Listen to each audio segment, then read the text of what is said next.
A few days ago, I talked with a man who had been divorced twice. He lost his 401k in the first divorce, and he's now working part-time to supplement his Social Security.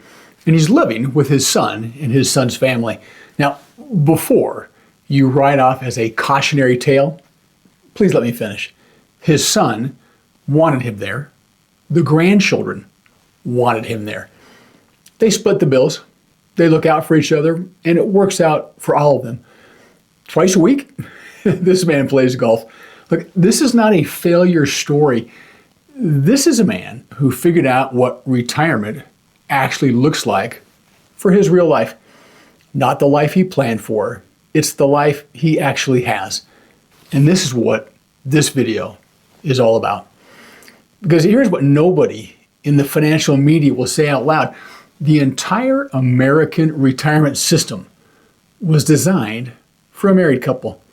Social Security, the tax code, Medicare, even the financial advice industry, all of it built around two people sharing one retirement. And yet, nearly half of all Americans over 65 are single, widowed, divorced. They just simply chose this life. And almost none of the retirement content they are watching was made for them until right now. Stay with me, because what comes next is going to change how you see your situation. Let's start by putting a number on something that most people feel, but have never seen in print. More than half of all the women over the age of 65 in this country are single, widowed, divorced, or never married. For men over 65, it's nearly 1 in 3. Divorce rates for people over 65 have tripled since 1990. In 2021, adults 55 and older made up 35% of all divorces in America.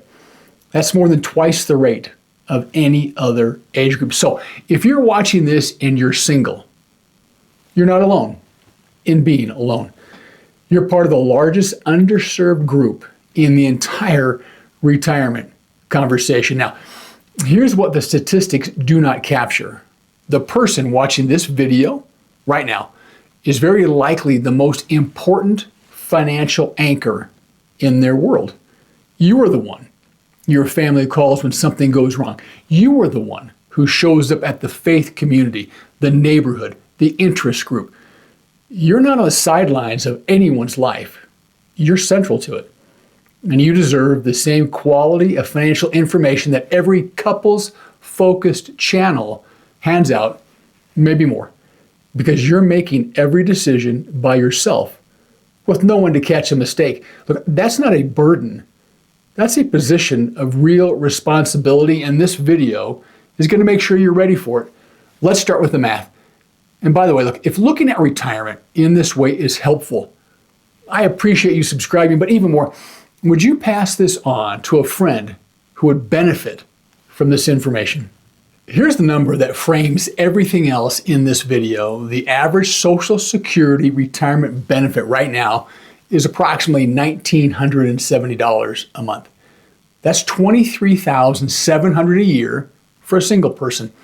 Now, here's the number for a couple where both partners are receiving benefits, give or take $3,080 a month, over $37,000 a year.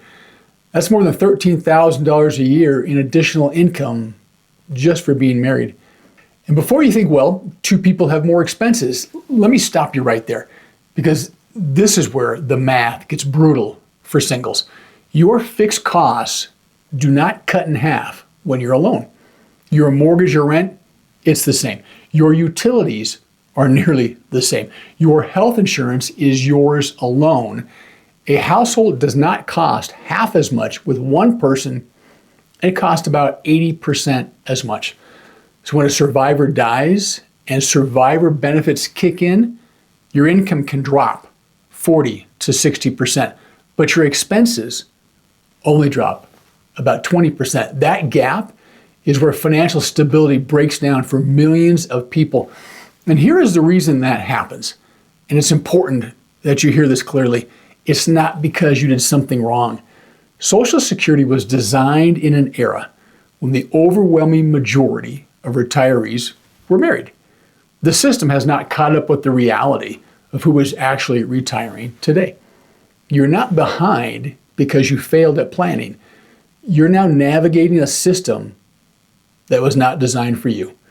And knowing that, really knowing that, changes what you do next, because there are moves available to you that most people in your situation never hear about. And they depend on which path brought you here. There are 3 ways people arrive at solo retirement, and each one comes with a different set of problems and a different set of tools.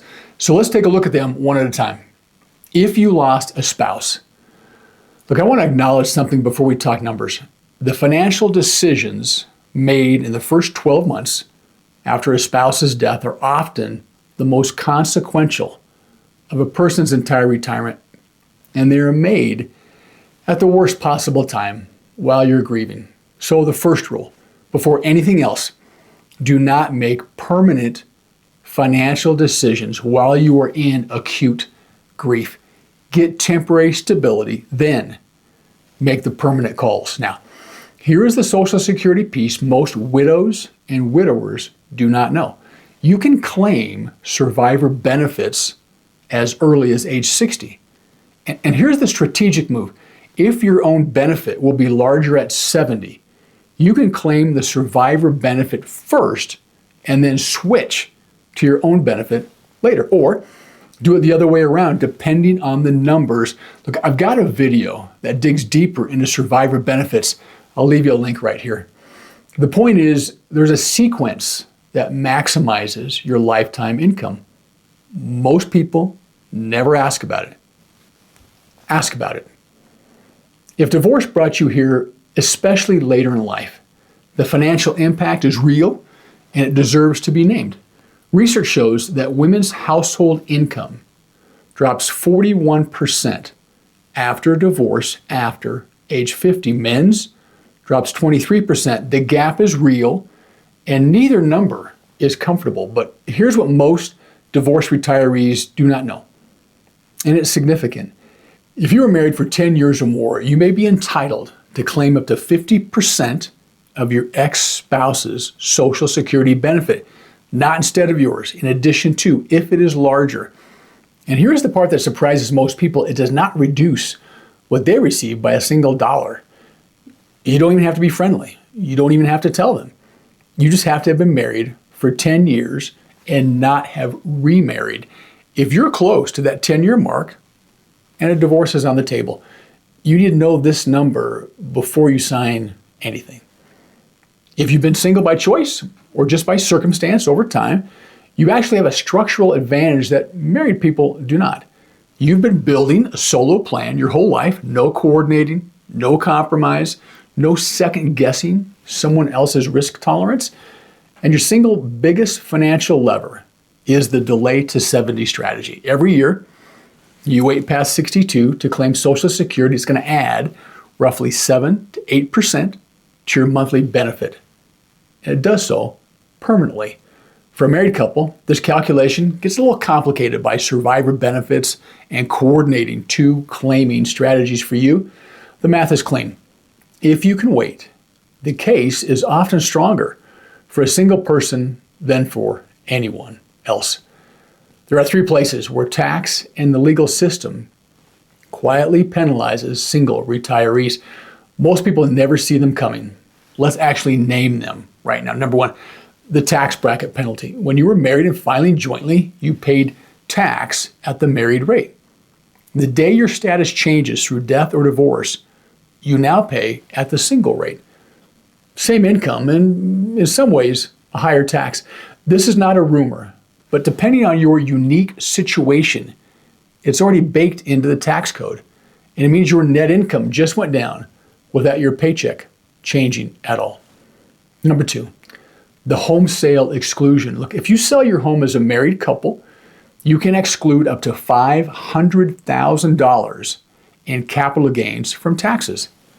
As a single filer, that number drops to $250,000. If you're selling a home after a divorce or a death, the timing of that sale relative to your filing status, it matters enormously. Please get professional advice on this one before you put your house on the market. Number 3, long-term care with no built-in partner. Nearly 70% of Americans will need some form of long-term care. Most married couples have an informal plan. We will take care of each other. That plan disappears the moment you're single. The financial exposure is entirely yours.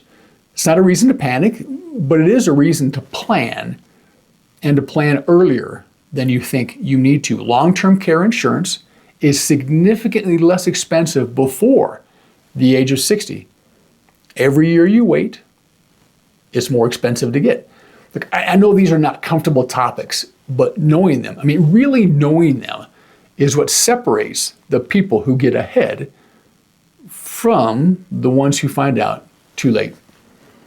I want to take 60 seconds on something most financial channels will never bring up, because it belongs in a retirement conversation just as much as tax brackets and Social Security.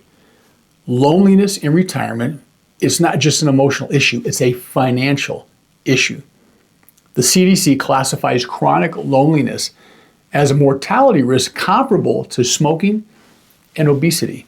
A major 2025 meta-analysis, 86 peer-reviewed studies, found that living alone raises all-cause mortality risk by 21%. Social isolation raises it by 35%. And a 23-year longitudinal study found that people who experienced loneliness repeatedly over time, not just occasionally, faced measurably shorter lives. So here's how I want you to think about this. Connection, it's not therapy. Connection is infrastructure, building your social network before you need it. That's retirement planning. The man I told you about at the beginning of the video, the one playing golf twice a week, he did not stumble into that.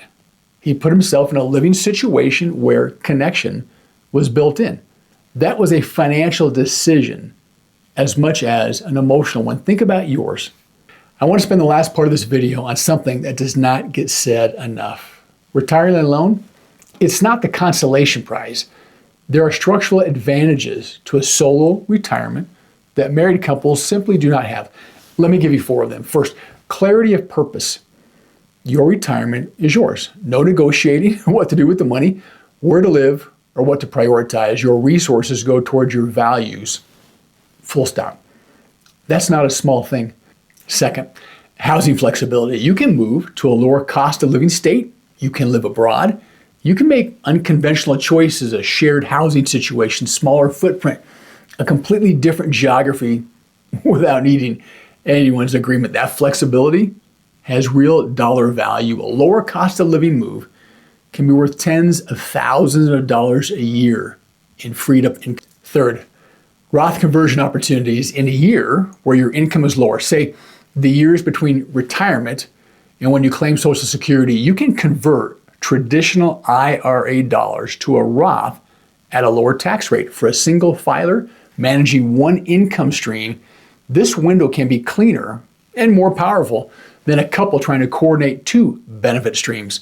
The Roth conversion window is powerful, and widows often get hit hardest if you ignore it. Make the time to meet with your tax professional to discuss your unique situation. Fourth, the delay to 70 advantage. I mentioned this one earlier, but I want to come back to it.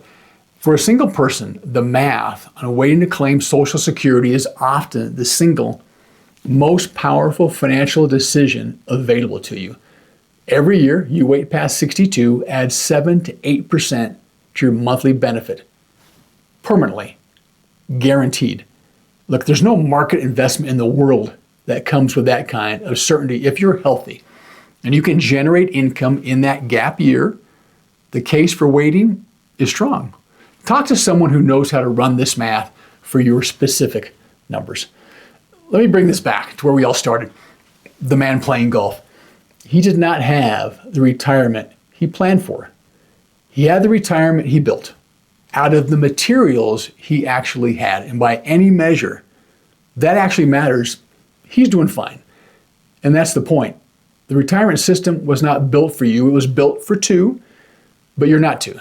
And that is not a deficit. It's a design requirement for a different path, a path built around your actual income, your actual expenses, your actual life, not the one in the brochure.